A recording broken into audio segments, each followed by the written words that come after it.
Hi, it's me again with Corel tips and tricks. Just yesterday, I made a video on this, and I started thinking, I started playing around. It would make a pretty cool seamless pattern.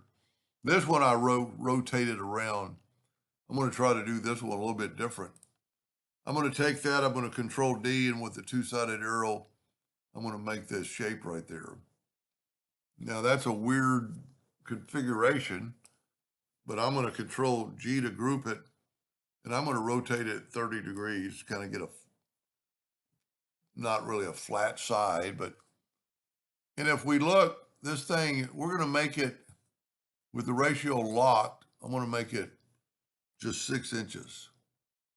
And that should be 6 inches from there to there. So I'm going to take my nudge factor with nothing selected and set on 6. And I'm going to take that and go hit the plus key. Okay, that's what I kind of thought. I need to, my math buddies or gurus are probably laughing, turn on my indexing lines. So I need to move that line.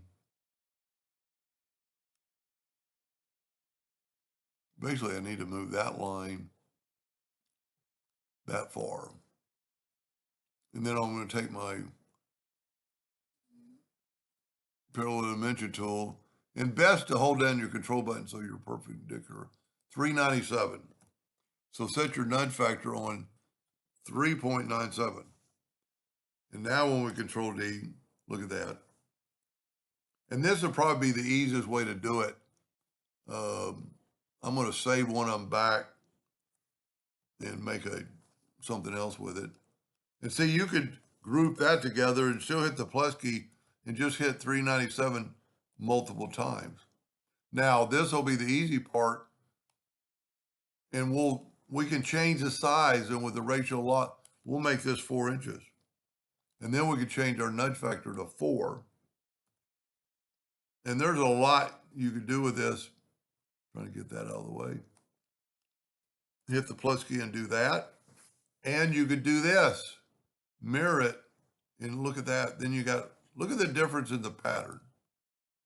You know, that looks like a star and an arrow right there. But, just hit the plus key again, and you're continuing that star pattern. And the way I did the polygon one, I'm just going to group this, is just take this and rotate it.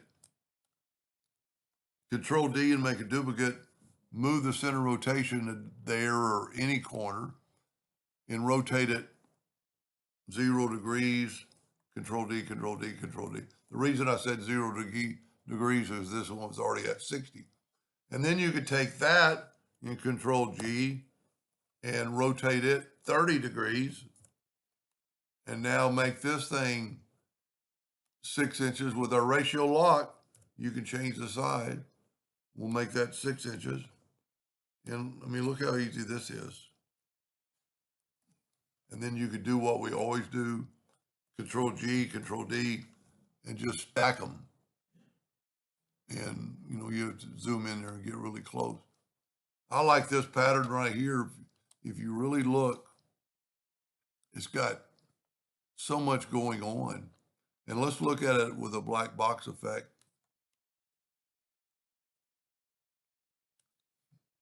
So I was going to close this file down, and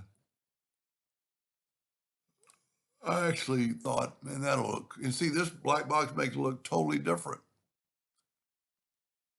Anyway, I hope that gave somebody an idea someday, and thank you for watching.